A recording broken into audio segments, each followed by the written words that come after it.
I'm Sean Thomas, I'm in Saint-Tropez, and this is Local Flight.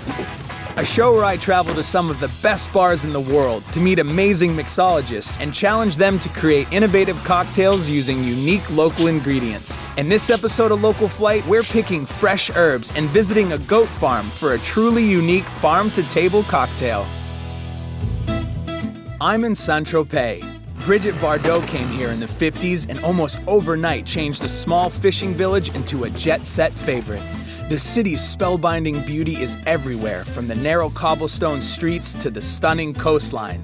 It's a playground for thousands of summertime travelers.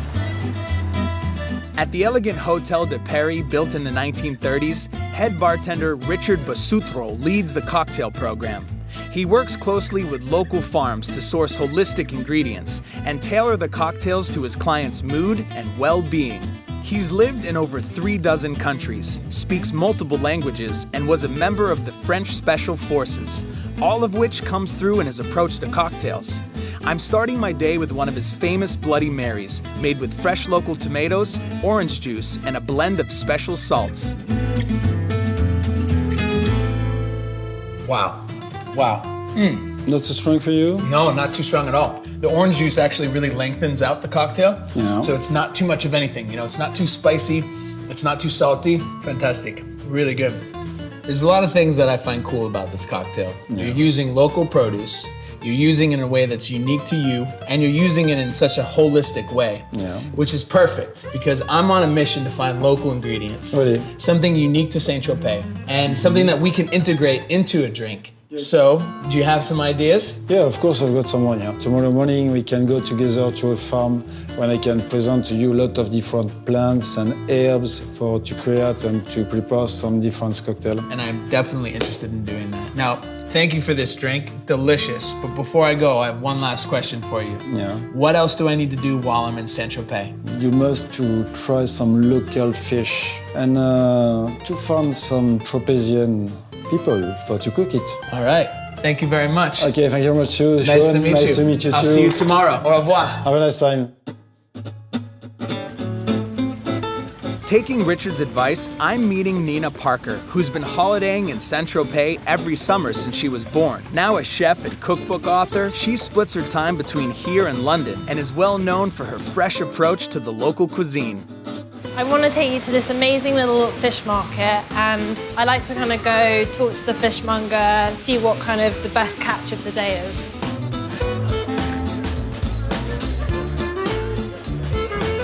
Oh my God, look at this place. It's like old school. Mosaic tiles and everything. I know, it's beautiful, isn't it? Yes, it is. And this is where all the locals come and buy their fish. I can see why. It's like a bounty here. I think we should go for something which is very, Provençal. And so I was thinking maybe... you prefer the sea bass? Maybe the sea bass, yeah, the sure, Louvre. yeah. And we'll do something very classic.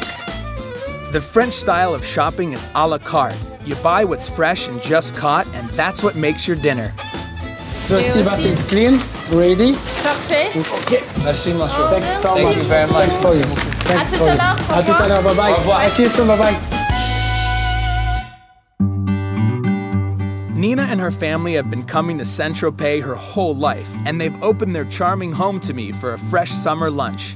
Nina's father was able to join, as well as longtime friend and fisherman Lucien, and Nina prepared one of her favorite Saint-Tropez recipes for us.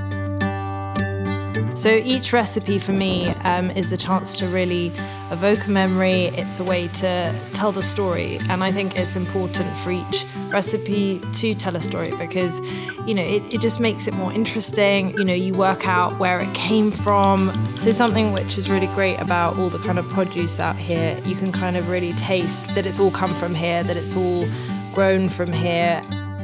And what ultimately the idea of, you're making all these dishes and you're enjoying cooking them, but you just want to enjoy them with some friends and family, and they're there to be shared.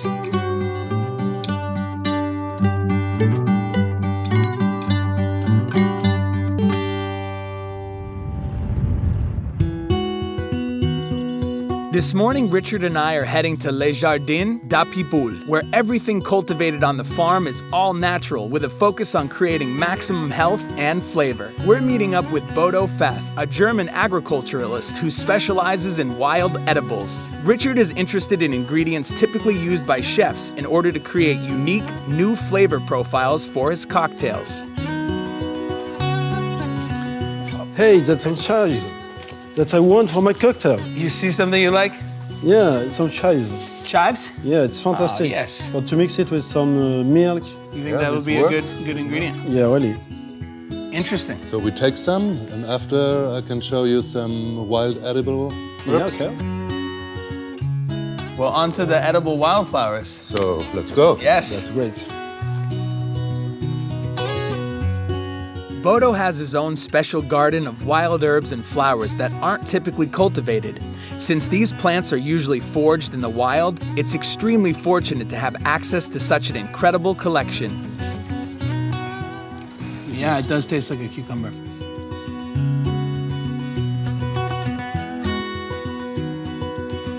Very nice, like lemon. Yeah, lemon style. balm. Yeah. I love this Very plant. calming, very Yeah, soothing. Yeah. So now I will show you one well-known herb. It's used in many alcoholic drinks, Yeah. but take just a little piece. Okay. It's very, very strong. This is the absinthe. This is the absinthe. Thanks you. It's developing. Wow. It's like pure anisette. Very, very strong. Wow. Very, very strong, huh? It's interesting because we need just a small plant to make a lot of drinks. Yeah, tiny. This is definitely the strongest we've had all day. I gotta say, for someone who's growing organically, both cultivating and wild, some of the most unique, accentuated flavors I've ever tasted. So you have a lot to work with. Yeah, exactly. Any ideas? I decided it's sure to try to make something with some absinthe, some oxalis, and of course, the chive. Yes, yes. Thank you very much. Fantastic. Shall we You're start to welcome. collect the bounty and be on our way? What do you say? Okay, Yes, great. let's do Fantastic. it. Thank you very much.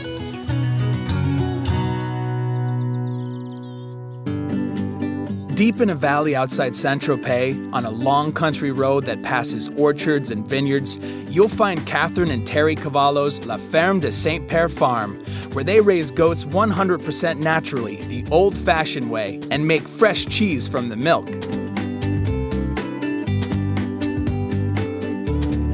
Catherine's goat cheese is renowned throughout the region and sought out by celebrated chefs. What do you want to try first? All of it? You, yes, Okay. the first one.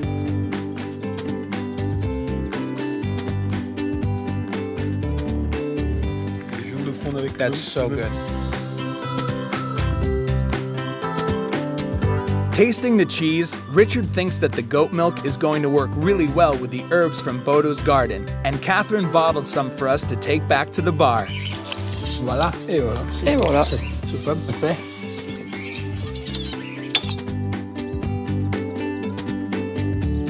Enchanté. Merci beaucoup. Thank you.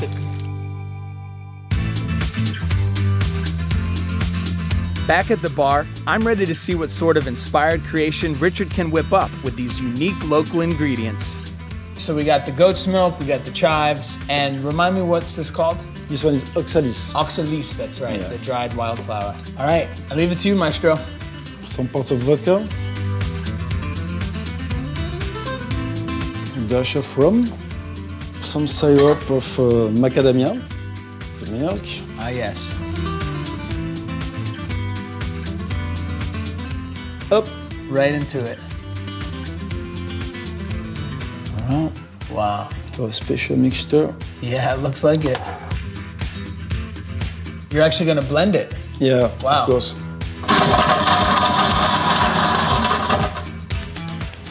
Perfect.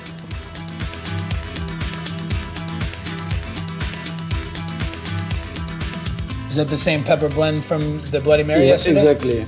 Great. The 6 different paper. The last flour for the test. Wow. And a flower of oxalis too. Beautiful. A little touch of color.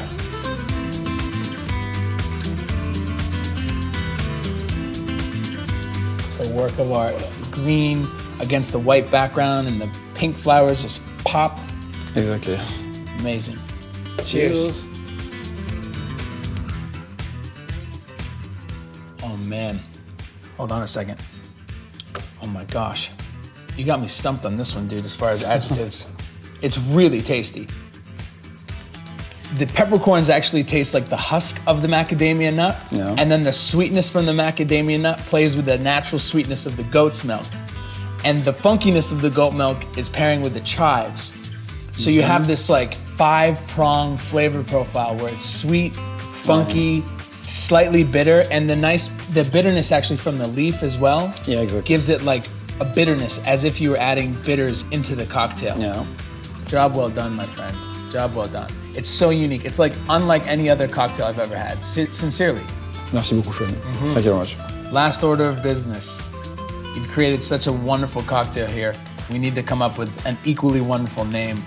We got all this lovely goat's milk, all these wonderful herbs from the local grounds here.